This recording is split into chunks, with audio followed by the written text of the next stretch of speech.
Okay, this is Rabbi Tobin. We're at B'nai Shalom. Today is March 26th, and we're continuing our weekly Talmud class. We are slinging Wi-Fi through my phone today, so if it's a little jerky online or with the recording, I apologize. I believe that we are on 12b, Amar Rav Yehuda. Is that where we were? I don't know that we got that clear. Otherwise, I have a little petik saying that we're on 12a, Sha'al Rabbi Yishmael et Rabbi Akiva.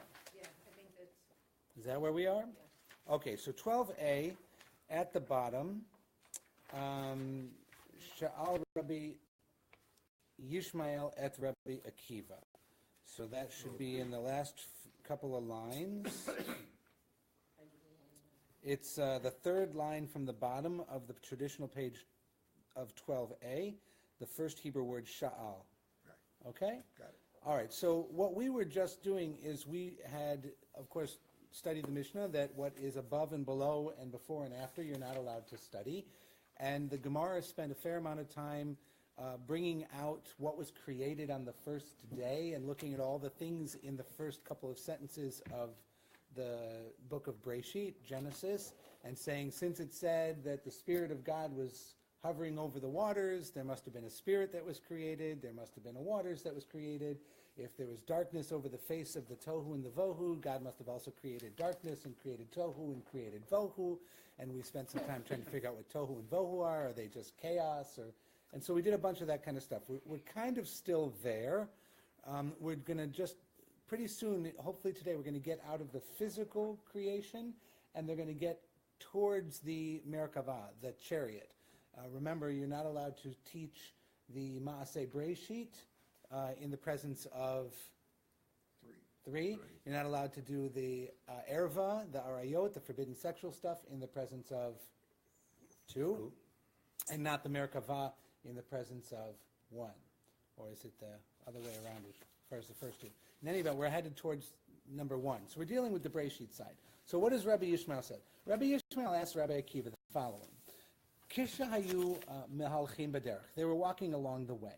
And Amarle, Rabbi Yishmael said to Rabbi Akiva, Atasha shemashta et Nachum ben Gamzu, or Ish Gamzu, esrim u'shtayim shana. You were the assistant to this guy Nachum Ish Gamzu for 22 years. Shehaya doresh kol etim shebatorah, and he's famous, among other things, for having an explanation of every time the word et is used in the Torah.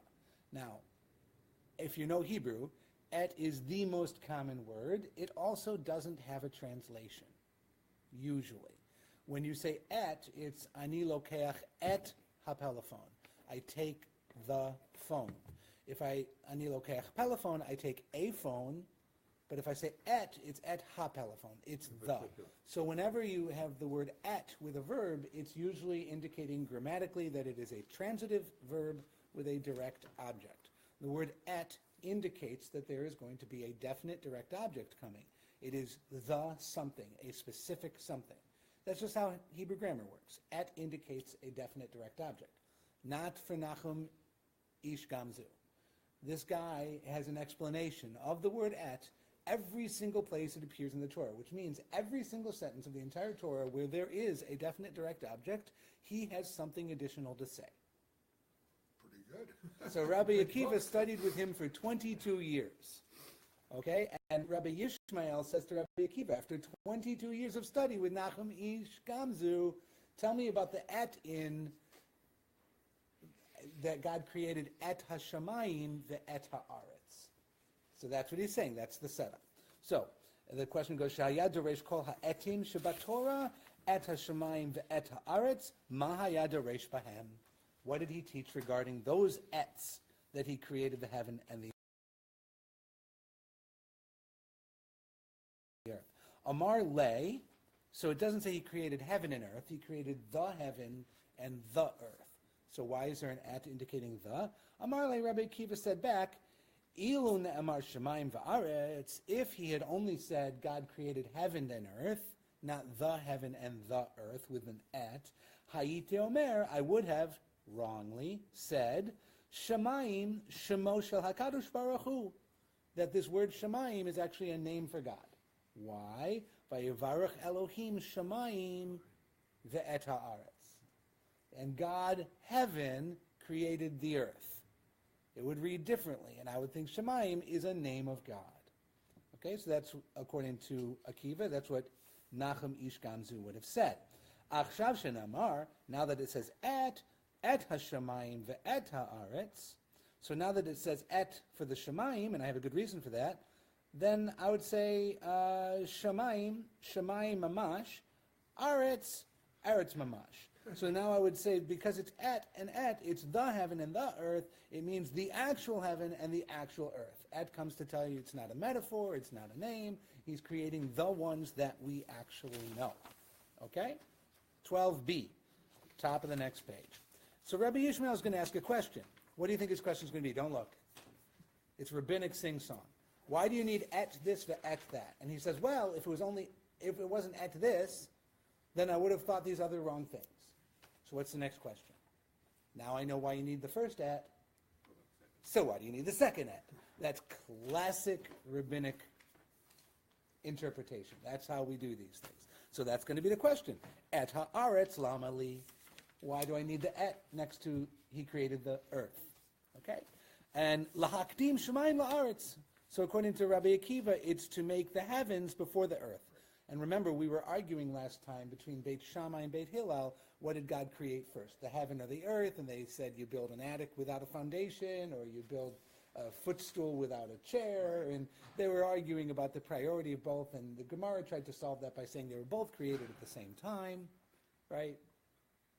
Okay, so that's kind of we're kind of wrapping that up here with Nachum Ish Gamzu. Ha'aretz hayta tohu vavohu. So the Gemara now comes in and says, and the earth was tohu and vohu. Mikdi, so, let's look at that. Bashamayim atchil bereisha. It began with Shamayim at the beginning, at the first time that God talked about creation. Maishna dekach hashiv ma'aseh aretz.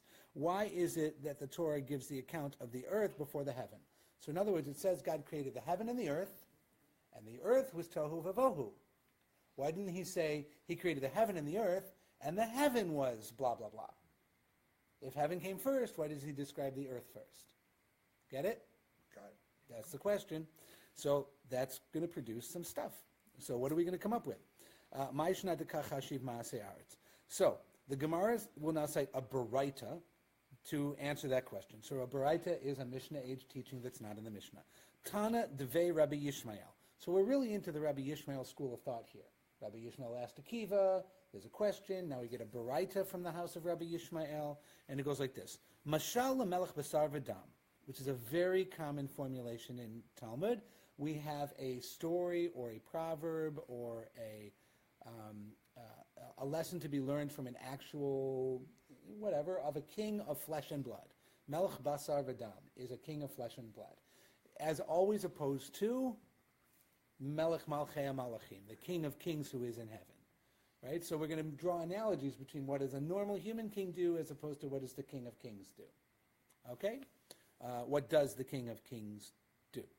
All right. Mashal Melech Basar V'Dam, Shamar La'avadav. This is analogous to a flesh and blood king who told his servants, Hashkimu lefitchi, come early to my door. Hishkim umatzah nashim v'anashim. The king came, and he had told all of his servants, come early to my door, and he looks out, and there's men and women now waiting upon him. It's 5 a.m. They normally don't start work till 8. He says, tomorrow morning, come early. He looks out there. Who comes? All the men and all the women's servants. Lemi mishabeach. Who is the king most impressed by? Lemi she'en darko lahashkim v'hishkim. The person who's not customary to come and work the morning shift. So someone who goes out of their way to come to the morning shift. Look, I'm at Minyan. It's 7 a.m. I have trouble making a Minyan. Right? Somebody who doesn't normally come to Minyan comes to Minyan. They get all my attention. Right? Thank you for making a Minyan. So good to see you. Do you have a yard site? I'm so glad. I'm going to touch base with them before they leave again. I'm going to go over. Hope you'll come back again. I got 6 guys who've been schlepping to Minyan at 7 a.m. every day for the last 7 years I've been here, and they're getting ignored. Right? Because the person, right, they're all making the same effort, but this one is really making an effort because it's not their normal routine. And we want to like recognize and reward that, right? So that they can become a regular and then I can ignore them. Lahavdil. I'm just kidding, of course, but that's what's driving this idea. Lemish ein darko lahashkim v'hishkim. The person who doesn't only get up, but got up. Now, Tanya. Now we're going to get another baraita. Tanya means it's taught by a Tana. A Tana is a rabbi of the age of the Mishnah. Okay? Rabbi Yossi Omer. So now, Rabbi Yossi says, Oy lahem lebriot shiroot ve'enan yodot maroot. Oh, oy, woe to those who see, to those created people who see but don't know what they see. So you're looking at the world and you have no idea what you're really looking at. He says it's sad for them. Omdot ve'en yodot al mahem omdot. They stand and they don't know what they're standing on. Haaretz al ma omeret. What does the earth stand upon? Al ha'amudim, on pillars. Shne'emar hamargiz eretz mimkoma ve'amudea yitpalatzun. And as it says, and this is probably Psalms, the one who shakes the earth from its place and its pillars tremble. So pause here in the middle of this baraita. He is now going to the concept, we were talking about heaven and earth and what is first, and why did it begin with the story of the earth. Now we're going to get a baraita or two that talks about what the earth is, how the earth is created. And there's a metaphor in Psalms and a lot of the poetic literature of Tanakh, of Hebrew scripture, that the earth stands on pillars, on amudim. Right? And then they're going to say, what are the pillars? Right? So does this mean they thought the earth was flat? Not necessarily. They thought that the rakia, heaven and earth, the firmament, was a ball all the way around, but they're looking at an earth that looks flat within the ball. And so that's got to be resting on something that then is connected to the bottom of the ball. And those would be pillars. Okay? So that the earth you're on is resting on pillars which connect to the bottom of the firmament. This is what they're coming up with. Okay? Their best shot at it. All right, so that's what he says. And there's poetic literature that talks about he shakes the foundations of the earth and the pillars tremble. Right? Obviously, that's a poetic way to talk about the profound power of God and experiencing our fragility before the overwhelming power of God, that the world can be destroyed or shaken into rubble at any time, and the greatest power anyone ever experienced in the world at that time was an earthquake. So the metaphor of earthquake as being the thing before which no one can stand, right, is obviously a great metaphor for the God before whom nobody can stand. I always thought the three pillars were... Ala Torah, Ala Vodava, Gimilut Chassidim. yeah, That's Pirkei Avot. In Pirkei Avot, the world rests on three things, and it's the same language, the same kind of metaphor. Don't be exclusive. They're being poetic and metaphoric. The rabbis in one place can say there's three pillars that are this. In another place they can say it's three pillars that are that. In another place they can say there's four pillars. In another place somebody might say there's only one pillar. We're going to see all of that. It's not static literature. They're not didactic. They're not saying this is the only thing it is. This is poetic, interpretive metaphor, and the rabbis will flow between conflicting ideas pretty regularly. The rabbis using what you just said, poetic metaphor, Yes. are trying to make sense of a world that they existed in at that time. Right. Right. If these rabbis existed today with the science, the physical science Right. that we know of the earth, So their today, interpretation might be different. so I've used this kind of language. Today, the question is, if you have science and you know that the world is not in a gerbil ball resting on pillars, does this hold up? I think this holds up completely because it is poetic metaphor. Yeah. I might substitute for the word earth the word universe Gravity. and say the same thing. The universe is dependent upon Torah, Avodah, and Gemilut Chasadim. The universe is dependent upon Torah, worship, and acts of kindness. The universe will fall apart and unravel without Torah, worship, and acts of kindness. Now, do I think that all of the fabric of the universe will fly apart in chaos if we don't observe the laws of Torah, if we don't worship God, and we don't exhibit kindness to each other? I think for all human purposes, the answer to that is yes. Chaos will reign. Does that mean the laws of gravity will no longer function? The fabric of the universe really is destroyed? Given the amount of chaos and destruction to our own humanity that would be envisioned by such a thing, it doesn't matter whether or not the rock is still here. Humanity would be destroyed. Our universe would be destroyed without placing as a foundation of our existence certain basic things: the rule of law, the recognition of God behind it, the proper treatment of other human beings as a result of the first two things. Right? Does the wolf pack know that there's a universe? So the universe is really something that only exists because we know it exists. The rocks are there, the laws are there, but the awareness of it is what makes it a universe instead of random stuff. Right? We have sentience. We have the ability to abstract. We have humanity. We have a soul. We have the mind of God working with us. Our awareness of that actually is the universe.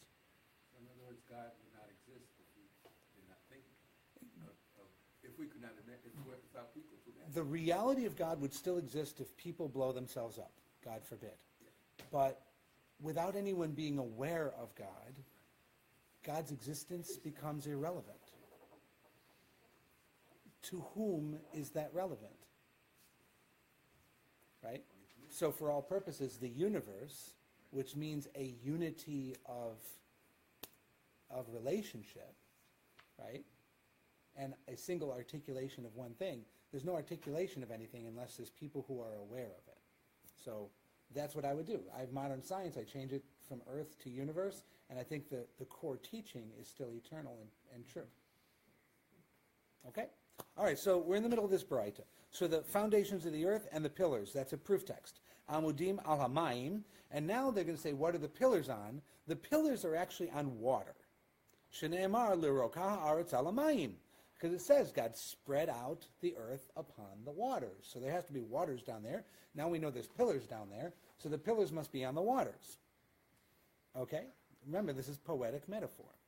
As it says to him who spreads out the earth. And okay, Mayim al haharim, the waters down there are also on top of some kind of mountains. Shne'emar al haharim yamdu mayim. Because I have another verse that says that on the mountains will be the waters. Harim baruach, mountains are on wind. Shne'emar, because I have another verse that says, Ki hine yotzer harim uvorei ruach.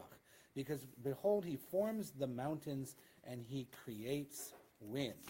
So he forms the mountain and creates wind, which we know runs over the mountains. So we know, all right. And ruach sa'ara, and the wind upon a storm, because shene'emar, ruach sa'ara osa devaro, because regarding ruach, we know that there's ruach and storm perform his bidding, which is also in Psalms, and sa'ara tluya bizro'o shel HaKadosh Baruch Hu, and the storm is hanging from the shoulder of the Holy One, blessed be He, shene'emar, as it is said, umitachet zro'ot olam, and from the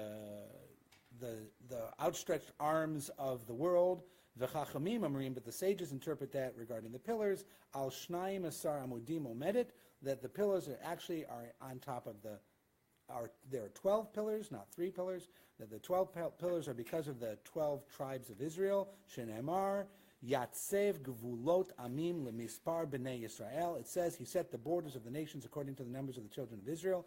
V'yesh omrim, and there are some who say shiva amudim. There's only 7 pillars. Shneimar, because it is said chotzva amudei shiva. He carved out 7 pillars. Rabbi Elazar ben Shamua Omer. Rabbi Elazar ben Shamua says al amud achad. There's only 1 pillar, and that is Tzadik Shemo, and that means a Tzadik is the only pillar of the universe. Shne'emar, as it is written, V'Tzadik Yesod Olam, the righteous person is the foundation of the world. End of Baraita. So all of that is one Baraita. So one Baraita does not come to teach a single coherent thing. Instead, it comes to say there are those who say the earth is on pillars, and those who say the pillars, they are these things. And by the way, I have a series of like the house that Jack built, one on top of the other, on the other, on the other, on the other, with a series of Torah verses that reflect 2 words at a time. I have an A-B verse, and then I have a B-C verse. There I go A, B, and C. By the way, I have a C-D verse, so D is followed. I have a D-E verse, D and E. And it doesn't physically make sense, because how do you go pillar on water, water on mountain, mountain on air, right? Air on storm, storm hanging from the shoulder of the Holy One, but others say it's not the shoulder, it's from the world eternal, and others say that it's 7 pillars, others say it's 12 pillars, and one guy says it's a single pillar, and the pillar is in fact the tzaddik, the righteous person. End of Baraita. So what is the Baraita coming to teach? Now that it's spun your head around, right? This is what a Baraita does. By the way, you can see why this Baraita didn't make it into the Mishnah. Right. It's very agadic, it's not halachic, it's not teaching you anything specific, it's not telling you how to kasher your kitchen, it's not telling you what sacrifice to bring on a holiday. It's a legendary kind of metaphorical thing. Can you pass one down to Phil, please? Hi, Phil. So it basically comes down to the whole universe depends on us. The whole universe depends on the righteous person, the tzaddik. Now, this isn't a medieval Rebbe who's a tzaddik for a Hasidic community. That's not how they used the word tzaddik. They mean a totally righteous person, right? The idea of a Hasidic tzaddik is a different sociological character, comes along later in history. But a wholly righteous person at their time, that would be a tzaddik. So the universe rests on, we're starting to sound like Torah, Avodah, and Gemilut Chasadim. We're getting closer to a very simple concept, and now it's a metaphor, right? Obviously, there's not a tzaddik down there like Samson with the universe on top of him. It's not Atlas, Hercules, right? But they're obviously aware of that kind of imagery. Turtle or something that holds it. The turtle that holds it up with the 4 legs, which are the 4 pillars. There's a lot of ancient metaphor for the universe, or the earth, being held up by some heroic or mythological figure. And where you've got Atlas, you've got Hercules, we don't have Atlas or Hercules. We have the tzaddik, right? We have the guy who knows and lives Torah. What greater hero could there possibly be than a tzaddik? So that role would be taken by the tzaddik at the end of the Baraita. That's what the Baraitas come to teach you. Okay, fair enough. Now, Rav Yehuda. This is where I thought we were going to start today. What page are we on? We are on 12b. Second column. We are in the middle column, the narrow column, halfway down. 12B? That's the Hebrew. In English, it's 12B, second column. Second column of the first Yeah, page 12B. Okay? Everyone got it? Amar Rav Yehuda. Rab, it probably says in that one, Rab Yehuda said. Ar Yehuda said. Does it call him Rab Judah? Or Yehuda? Yeah, no, it's. So it's Ar Judah said. Is that what That's the R son always stands for? Rabbi. Well, sometimes it's Rav, some it's Rabbi, some it's... no, a Rav is an Amora, and a Rabbi is a Tana in the Talmud. So they're actually different. A Rav is an Amora, and a Rabbi is a Tana. Okay. So in Hebrew, Rav is rabbi. Rav and Rabbi are both. Rabbi is my Rav. Harav Shali, Rabbi. That's all it is. But in Talmud, it differentiates the historical time period that the teacher comes from. They took the dot, they put the dot in. From Rabbi. Well, you can't say Ravi, because that would mean my quarrel, from the word Rav, lariv, to quarrel. Don't go there. Okay. Rav Yehuda said, all right, so Rav Yehuda says, what does he say? Amar Rav Yehuda, Shnei Rikioten, there are 2 firmaments. Shnei Amar, Hen Ladonai Elohecha Hashemayim Ushmei Shemaim. So we have this verse, which is from Deuteronomy later on, when Moses is using heaven and earth to testify against the children of Israel and so forth. He has this verse where he says, Ladonai Elohecha Hashemayim Ushmei Shemaim. The heaven and the heaven's heaven are God's. Oh, so now we know there's a heaven and there's a heaven's heaven. So there must be 2 heavens. And now we're really going to, you think the last thing was fun. Wait till you see where they go with this. We're going to be at this for a while. Reish Lakish Omer. Reish Lakish is going to be driving the next couple of pages of Talmud. All right, so the simple form of Reish Lakish goes like this. Shiv'ah ve'eluhen. There are 7 heavens. You ever hear the phrase the 7th heaven? Yeah. Okay, so in the ancient world, you had the concept of earth and a heaven, and a layer of heaven, and a layer of heaven, and a layer of heaven. And if you want to think about it in the gerbil ball mode, there's the earth in the middle, and then concentric circles going out. And between the earth and the highest heaven, all those inner circles are transparent. You can see through them until you get to the one that is black or blue, depending on whether it's day or night. And then the question is, are there other heavens beyond that border that we can't see? Right? So that's the mind frame you should be in as we enter this kind of discussion. Okay? Here we go. Reish Lakish says there are 7 heavens, ve'eluhen, and here they are. Vilon, Rakia, Hakim, Zvul, Ma'on, Machon, and Aravot. A vilon is a curtain. A rakia is the firmament. We call it the sky. Shchakim are mills, like a flour mill, a grinding mill. Zvul, which means an abode, or a residence. I guess we use the word residence there. Ma'on is also a dwelling place. Machon is an armory, where you keep your weapons.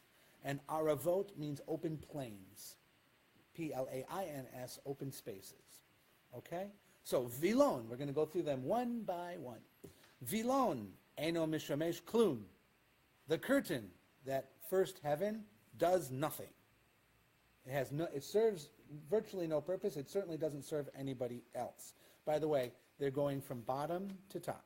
So the Vilon is the one closest to us. Farthest from God, closest to us. Ela nichnas shacharit v'yotzei aravit. Except it enters with morning and it goes out with evening. U'mechadesh b'chol yom ma'aseh breshit, and thus it renews the work of creation every day. Shene'emar, as it is written, hanotei chadok shamayim vayim tachem ka'ohel lashavet, who spreads the heavens like a thin curtain and stretches them out like a tent to dwell in. Okay? So it's a curtain. So in other words, if you look up and you see the blue sky and it slowly turns over to the dark sky, that is a curtain being drawn across the blue sky. Why not? It's kind of what it looks like. You sit there and lie down and watch it happen. It kind of goes like that. But if this is the lowest level and the colored level is the top level, we should see the, So why can you still see the stars? well, we shouldn't see the curtain. Correct. So we're not really seeing the curtain, we're seeing the effect of the curtain.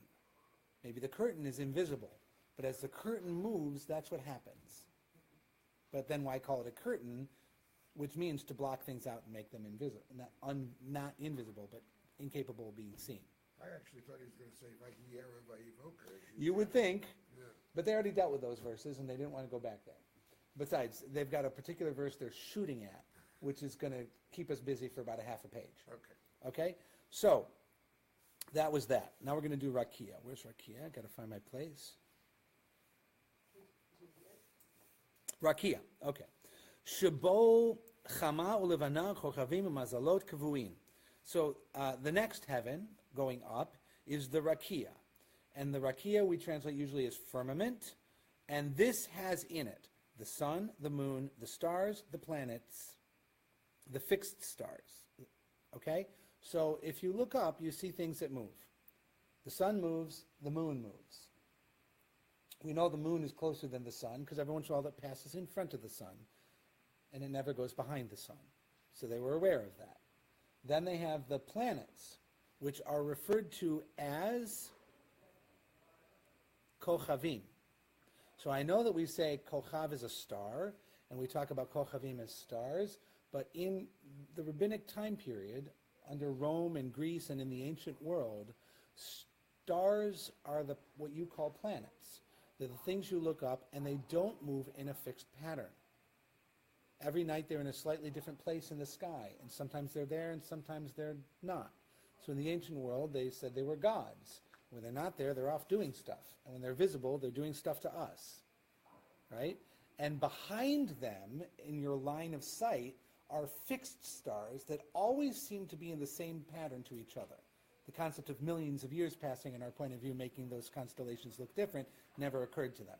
So it's fixed stars on a background, and the moving planets in front of those stars. Okay? So they're called Kochavim, are the planets. Mazalot Kavuin here are the fixed Mazalot. Now, to make it more confusing, in most rabbinic literature, those words get flipped. and the mazalot could be the planets, and the kochavim are called kivuim, fixed stars. So that's why we have ambivalence and why modern Hebrew had to pick, and Eliezer ben Yehuda made kochav the modern word for star, not for planet. All right, so a mazal is a planet in medieval studies, but here in early Talmud, it's referring to stars. A kochav is a star in medieval studies, but here it's referring to planets. Doesn't really matter, they're not going to get into too much detail with it, but understand that's why they think those things are different. Okay, here we go. Thankfully, we're not going to spend any time on that. Vayitenu tam Elohim b'rakia hashamayim, as it says, and God placed them in the rakia, in the firmament of the heaven. So they need to prove two things with every proof text. That the thing is there, it's a rakia, and that it is a heaven.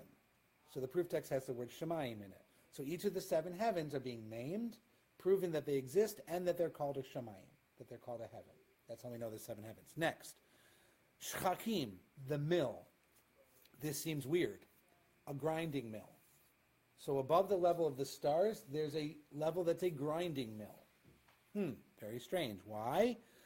Shabo rechaim omedot, in which the two millstones stand, utochanim man latzadikim. And what do? They are grinding manna for the righteous. Why? Because I have a verse, Shene'amar, vayitzav shechakim mima'al, v'dalatei shamayim patach vayam ter. And it says, and this is from Psalms, that he commanded the grinding stones above, and the doors of the heaven open and provide rain. Yam ter, provide it. So it's grinding something being given to someone. And you have to interpret that. So they interpret that as the grinding is the manna for the righteous in one day who get into heaven. And so there's a level of heaven that's providing that manna for the righteous. I understand it's a physical imagery of the world to come. Zavul. So this residence, which is the next heaven going up, Shabo Yerushalayim uvet hamikdash umizbeach banui. There is a thing in the rabbinic understanding that there is a Jerusalem and a temple and an altar in heaven, and there's a Jerusalem and a temple and an altar on earth, and that they parallel. And that we hope that the one in heaven will cause the rebuilding of the one on earth. When the one on earth functions, it is fully activating the one that is in heaven. And so there's this parallelism. So this next heaven, the fourth heaven, is where that is. Umichael Hasar Hagadol Omed Umakriv Alav Korban. And yes, in this particular Baraita, you have angelology. Michael, the great angel, stands there and offers his sacrifice on that altar in that level of heaven. So this is now, you've gone from the heaven of day and night to the heaven of the planets and stars to the heaven of the Jerusalem where there is some form of heavenly angel functioning. Right? So we're farther away from the human realm and closer to the divine realm. Shene'emar bano baniti beit zavul lach machon l'shivtecha olamim. As it says, and that's from 1 Kings, this is Solomon proclaiming to God in the dedication of the first temple being built. He says this line, not an accidental context, right? That he establishes a house of residence for you, God, the foundation of your dwelling forever. Can God really dwell in the house down here? But the heaven up there has a temple. All right? Now, that's the end of that kind of Baraita talk of the seven heavens. Now, uminalan de ikari shemayim, where do I know that this is called heaven? Because his proof text didn't say heaven. It said, bano baniti beit zavul lach machon l'shivtech olamim. All the other proof texts had the name of the thing and the word heaven. This one did not. So the Gemara is going to be a nudnik. It's going to come in and say, aha, your proof text doesn't say shemayim. Minalan de ikari shemayim. Remember we had minahan imile at the beginning of the chapter. Where are these words from? This prohibition about teaching above and below and all that. Kind of the same question. Minalan, minahan emile. From where? For us, minalan. Where do we get this from? And the Gemara is answering, dichtiv, because it is written. I need a proof text. Habeit mishamayim ure'e mizvul kol shecha v'tifartecha. Here's a verse that has both words in it. It says to God, look down from heaven and see your residence and the holiness and splendor. So this is saying, God, look down from your Zvul and see your, look down from heaven and see your Zvul. Sorry. Look down from the Shemayim and see your Zvul, so they're both in the same place, which isn't really what that sounds like at all. It looks like he's in a different place than the Zvul if he has to look down from heaven to see it. Right? But they, for some reason, they let that go. Ma'on, your abode, the fifth heaven. Shebo kitot shel malachei hasharet, she'omrot shira balayla.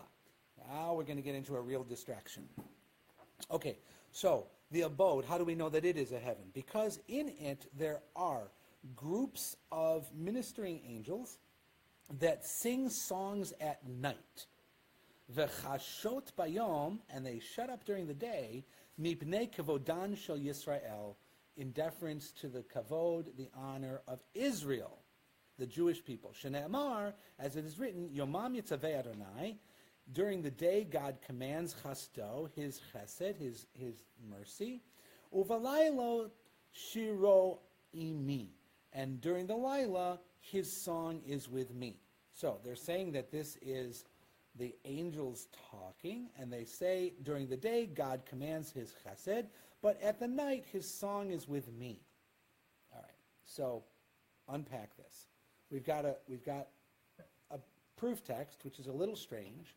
He commands his chesed, his kindness, during the day, but at night his song is with me.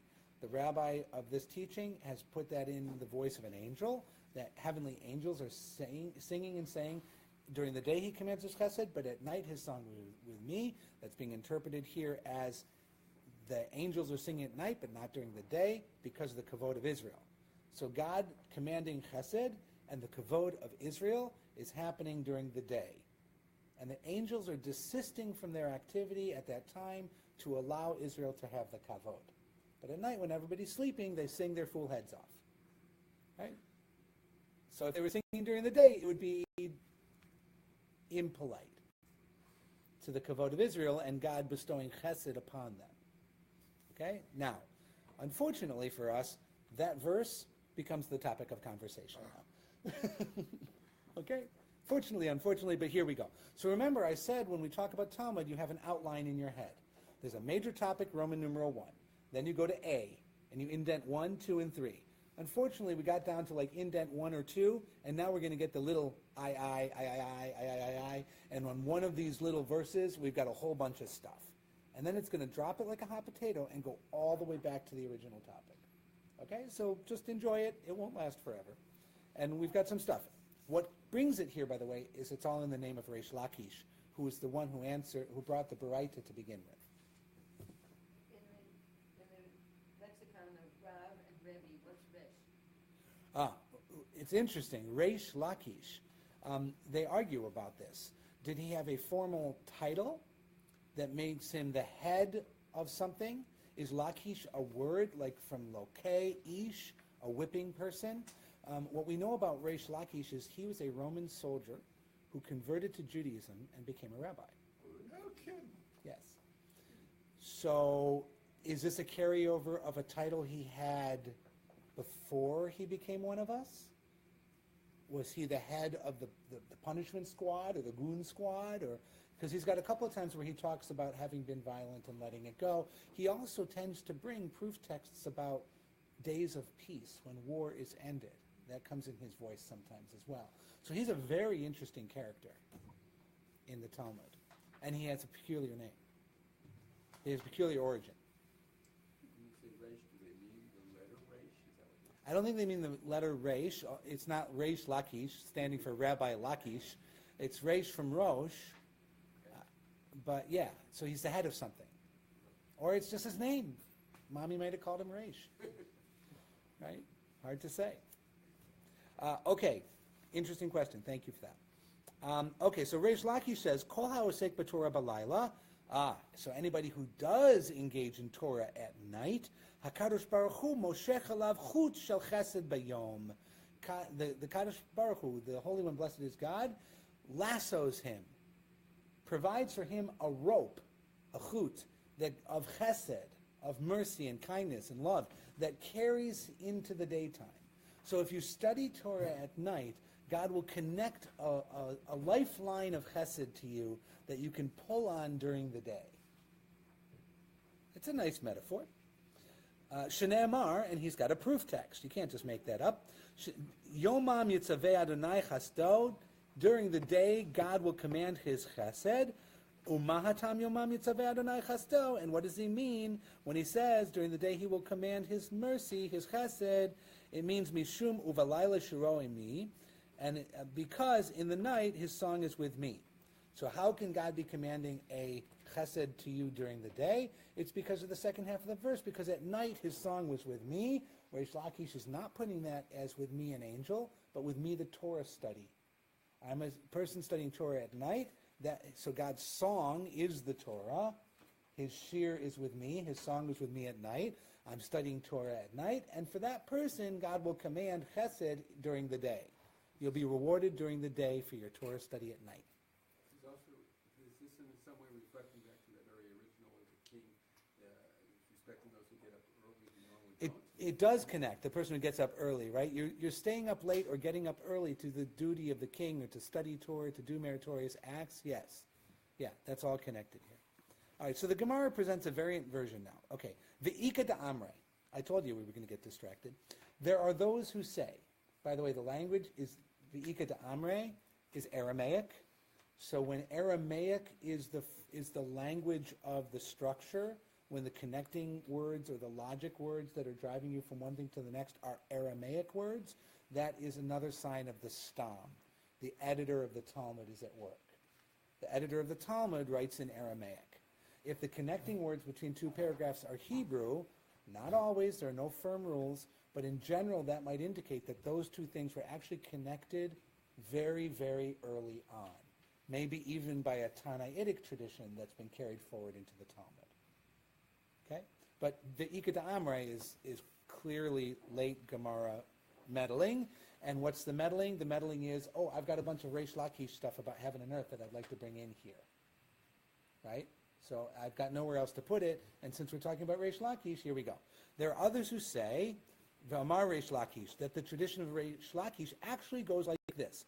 Kol ha'osek b'Torah ba'olam hazeh, anybody who studies Torah in this world, shehu domei lalayla, because this world looks like night, HaKadosh Baruch Hu moshech alav chut shel chesed le'olam haba. The Holy One gives him a lasso, a lifeline of chesed, to the next world, shehu domei layom, which is comparatively like the light of day.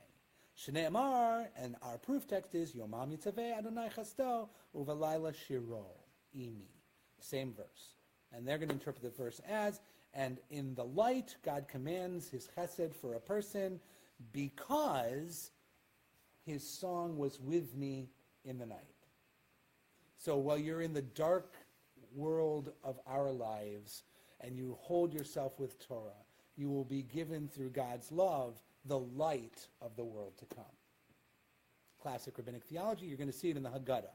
All the days I didn't know why we had to talk about the coming out of Egypt at night, why can't we talk about it during the day, until Ben Zoma taught me that all of the days is talking about the days, but all the nights is talking about the world to come. Rabbis do that. Reish Lakish has just fallen to the in this world and the world to come metaphor. Okay, a related teaching. Well, since we're talking about that, Amar Rabbi Levi. So Rabbi Levi comes in and says, Kol posek midivrei Torah, the opposite person, the person who breaks off from the words of the Torah, the osek b'divrei sicha, and chits and chats instead, ma'achilin oto gachle retamim. He will be force-fed rosin wood coals. In rabbinic parlance, these are known as coals that burn solidly for a long, long time. And if you're forced to eat them, even if they look cold, they're still hot. And it's a metaphor that they use for the enduring nature of your own sins, that you can't get away from them. So in other words, people who walk out of the rabbi's sermon on Shabbos. I'm taking the back 3 rows on my left, quite frankly. Not walking out. They're staying and talking. This is, the rabbis have an exaggerated view of breaking off Torah study. It's called Bitul Torah. That if you go play a game of cards, you could be studying Torah. Right? And so therefore your playing cards is Bitul Torah, the destruction or negation or nullification of Torah, which is rather extreme. Right? But that's in there a lot, obviously. So anybody who breaks off from the words of Torah and instead busies himself with chit-chat, they make him eat the coals of ritamim wood. And we're going to have a proof text for that. You can't just make that up. Shnei Amar, hakotfim maluach alei siach, those who uproot the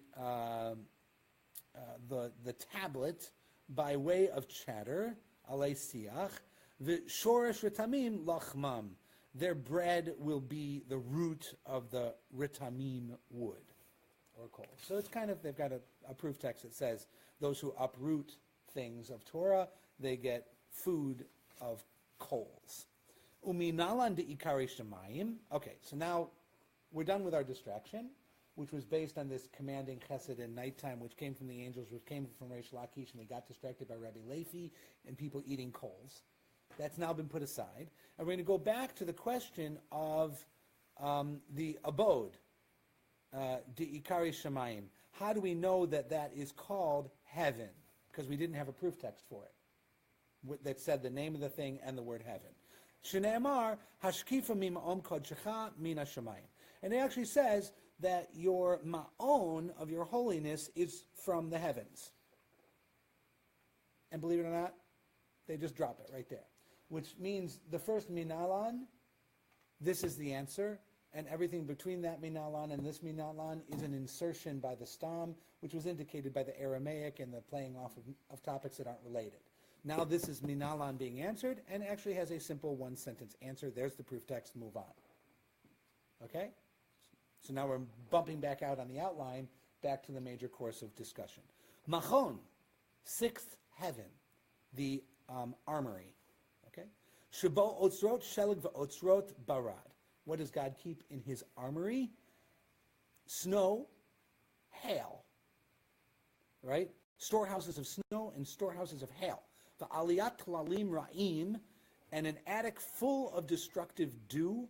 The aliyat agalim, and an attic full of water beads. The hadra shel sofa usara, and a chamber, a room that has a tornado and a storm. Uma'ara shel kitor, and a cave that has mists and fog. V'daltotehem esh, and all of their doors are made of fire. Do rabbis really believe this literally? This is all metaphor. Seven heavens with storehouses, but you have places where God showers hail down on the Egyptians as a plague. Okay. It came from somewhere, and it doesn't fall all the time, so it has to be closed up there somewhere. So they're saying that there's a place where there's a storehouse of destructive hail. By the way, be careful, because he's still fully loaded up there. Now, where do you want to say, I'm okay with this being literal, but I'm not okay with that being literal? Phil, do you think that the hail in the time of Egypt was real? No. Okay, so you have the same question of that. You're consistent. Okay. The problem I have is with the people who say, well, the hail with Egypt was real, but the storehouse that it came from has to be a metaphor. So where did it come from? So they're either both real or they're both a metaphor. Why couldn't the hail have been created on the spot? The rabbis don't like creation in the middle of creation. They had these things about, remember all the things that were created on the seventh day? There's a lot of teachings where as the sun went down on the sixth day, where the sun went down at the end of the sixth day, all the things that became miracles later were in fact created. So that they're not miraculous, they were always there. They just showed up at a timing that seems miraculous. The rabbis do not like creation ex nihilo in the middle of the timeline. They don't like that. Okay? Yeah, this translation says there are stores of snow and stores of hail and loft of harmful dews and loft of raindrops. So Okay. a little bit different from the way you Okay, so an attic or a loft, it's the upper part where you store things above the living space and under the beams. That's where it would be. All right, and the cave of mist and the doors are all made of fire. Shnei Amar, need a proof text, can't just make this stuff up. Yiftach Adonai lecha et otzaro hatov. Weird proof text. What's the proof text? The proof text is, as it says, God will open up for you his storehouse of goodness. What's your translation? The Lord will open unto thee his good treasure. His good treasure. So because we have a proof text here, we're trying to find there's a proof text that there's a storehouse of really bad things. What's the proof text? Because God says he will open up his good storehouse. If the only things in there were good, he wouldn't have had to say it's a good storehouse. Therefore, he must have a storehouse that's good and a storehouse that's bad. Otherwise, why would he say good? And the rabbis assume you know that, because that's how they think. So the proof text, like, if I walk up to my daughter and I say, you are my good child, what is my son going to think? He's a bad child. Right. Right? That's just how people are. Okay, so that's how that proof text works. Not entirely convinced. The Gemara will get a little distracted by this because that's too good to leave alone. Okay, here we go. Hani berakia itnuhu, are all of these things that you just named really in heaven? Are you kidding me? I mean, obviously, is hail in heaven? How could it be in heaven? We see it. It's down here. Hani ba'ara itnu. They're on the earth. Dichtiv, as it is written. By the way, we're in Aramaic again. So the Gemara is talking in Aramaic. So this challenge to those things is part of the academies of Babylonia. We're in Surah and Pumbedita. We're in the Talmudic's live time. 300, 400, 500 of the Common Era. Someone in there, people are now challenging this earlier Hebrew teaching and saying, could that really be? And that conversation is happening in Aramaic. It's being recorded in Aramaic. It's in the Talmud in Aramaic. Are these things really in heaven? Behold, they're on earth. Halalu et Adonai min haaretz. Praise God from the earth. Tanim v'chol tehomot. Sea giants in all the watery depths. Eshu v'rad shelig v'kitor. Ruach sarah usa devaro. So this is from the Psalms. It's on the Shabbos and Yantif Pesukei de Zimra. That everything does his will. Snow and hail and all this stuff. Therefore, it says it's from heaven. I mean, it says it's on the earth. So these things are on the earth. Amar Rav Yehuda, Amar Rav. Rabbi Yehuda says in the name of Rav, David bikesh alehem rachmanim v'horidan la'aretz. David prayed once to God for mercy to bring them down to the earth. And Amar lefanav, David said before God, Ribono sha'olam, Master of the universe, lo el chafetz rasha ata, are you the one who really desires wicked? Lo yigur chara. Evil cannot dwell with you. So in one of David's prayers, like Abraham arguing about God's righteousness, he says, how can you have evil? Nothing bad can possibly be compatible with you. Nothing bad can live with you. Right? Tzaddik ata Adonai, you are entirely a tzaddik God. Lo yagur migura chara. Evil cannot dwell with you.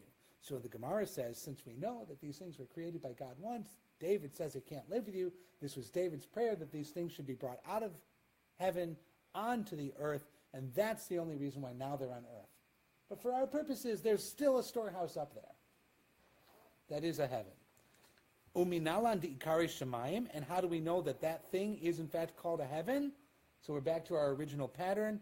Dichtiv, proof text, can't make it up, you need a verse. Va'ata tishma hashemayim machon shivtecha. In fact, I have a verse that says machon together with shemayim, and so your machon is also a heaven. Reish Lakish continues our vote, the final one, the seventh heaven, the open plains. Shabot tzedek mishpat tzedakah, which are righteousness, justice, and charity. The seventh heaven winds up being what Stan was getting at for the pillars of the earth before. These are the high values upon which the universe is focused. Ginzei chaim v'ginzei shalom v'ginzei bracha are hidden treasuries of life, hidden treasuries of peace, hidden treasuries of blessing. V'nishmatan shel tzadikim, and the souls of the righteous. V'ruchot neshamot she'atid lehibarot, and all the spirits and souls of the people who in the future are to be created. So the storehouses in the highest heaven are where righteousness, justice, charity, life, peace, and blessing, the souls of the righteous and the future souls of those yet to be created are all held closest to God. V'tal she'atid HaKadosh Baruch Hu lechachayot bo metim, and the dew that the Holy One will use in the future to resurrect the dead is up in that place too. So rabbinic parlance, it's very clear they believe that those who die, at least the righteous, get to live again one day. Resurrection of the dead is a core early rabbinic belief. It separated them from the other forms of Judaism during the Second Temple, and it's still in traditional prayer in the Amidah on the first page, Mechayeh HaMeitim, God who resurrects the dead. Okay, Tzedek u'mishpat, so you can't just say that. I'm going to need proof text for each of those things. We're running a little past one because we had technology issues at the beginning, and I need to get through this so that we have a clean stop. Tzedek u'mishpat, righteous and justice, as it is written. Tzedek u'mishpat, machon kisecha. So we have the word machon, which is the name of the highest heaven, which is righteousness and justice are your machon. Tzedakah needs a proof text. Dichtiv, as it is written. Vayilbash tzedakah kishayan, and he will wear tzedakah like armor, so it must be closest to him because it's like his clothing. Ginzei chayim, the hidden treasure of life. Dichtiv, as it is written, ki amcha mekor chayim, or ki imcha mekor chayim, because with you is the source of life, so therefore life is there. V'ginzei shalom, and the treasury of peace has to be there. Dichtiv, as it is written, vayikra lo Adonai shalom, and God called for peace to approach him, to be with him. V'ginzei v'racha, and the hidden treasuries of bracha, of blessing, have to be there, as it is written, dichtiv, yisa bracha me'et Adonai, and God will lift up blessing from the place of God, which means it has to be with him. Nishmatan shel tzadikim, the souls of the righteous, dichtiv, as it is written, haita nefesh adoni tzurura b'tzurur chaim et Adonai Elohecha, which is a completely different context, but okay.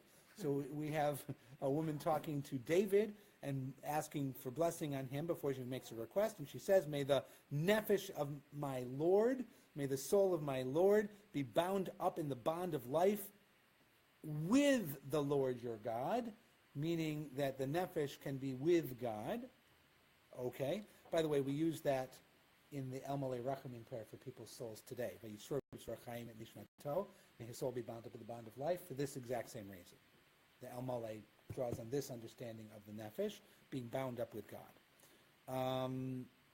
Why? Ki ruach milefanai, dichtiv, as it is written, ki ruach milefanai ya'atov unishamot ani asiti. When the spirit that envelops him is before me, and I make their souls. Vital, and this mysterious dew with which he will resurrect the dead in the future world. She'atid hakadosh baruch hu la'achayot bo hametim, that the Holy One will use to resurrect the dead. Dichtiv, we need a proof text. Geshem nidavot tanif Elohim. A generous rain you shall overflow, O God. Nechalatecha unil'a ata konanta. Within your heritage was weary and permanently established. Sham ofanim usarafim v'chayot hakodesh u'malachei sharet. There also in this highest heaven you will find ofanim, seraphim, holy beings, and ministering angels, v'kisei hakavod, and the throne of glory. Melech el chai ram v'nisa shochen alehem ba'aravot. Because we have in the Psalms that the King, the living God on high, lifts up and dwells upon them, the aravot. Shne'emar, as it is written, solu la'rochev, that extol him who rides ba'aravot, on the open plains, b'yashemo, and his name is Yud-Hey. The Gemara says, Minalani di'akari shemayim, and how do I know that that's called a heaven? Atya rechiva, from the two words of riding, Ketiv hacha, in one place it says, Solu la'rochev ba'aravot, he shall ride upon the plains, and in the other, Ketiv hatam, rochev shemayim ba'ezracha, he rides upon it to help you. And Reish Lakish ends this whole thing by saying, V'choshesh ve'anan v'arafel mekifin otam, darkness, cloud, and thick clouds surround him. Shne'emar, Yashet choshech sitro sivivotav sukato, because darkness and concealment are all around him as his shelter. Hoshchat mayim ave shechakim, the darkness of the water and the clouds of heaven. And the Gemara says, how can there be darkness with him? Umi ika chashucha kame shamaya, ha-kativ, but it's written, ha-galei amikata umistarata, he reveals the deep and the mysteries, yadama bechashucha, he knows what is in the darkest, nehora ime shrei, but light dwells in him, lokashi, it's not difficult, ha, where it talks about light, kavate ganaze, it's in the inner chambers, vaha, kavate karai, is about the outer chambers. Okay, we're going to pause there. What's going to happen here is we're on 13a. We're at the top of 13a. We're going to start on the top of 13a. What happened at the end was he went through the 7 heavens, each with their proof text with various levels of distraction. Reish Lakish is still driving the ship. Okay, so now Reish Lakish is coming in to tell you why he said all that stuff. And where it's going to wind up is the Merkavah. And we're going to wind up with Ezekiel's vision of the Merkavah, which was the point that the Mishnah said you can't talk anymore. And we're going to start to push that limit and see what you can and can't talk about for the Merkavah. So the heaven and the 7 heavens from Reish Lakish was only to bring you to a Reish Lakish teaching that brings you to the question of the Merkavah and back to the original Mishnah. I think the Mishnah is right. We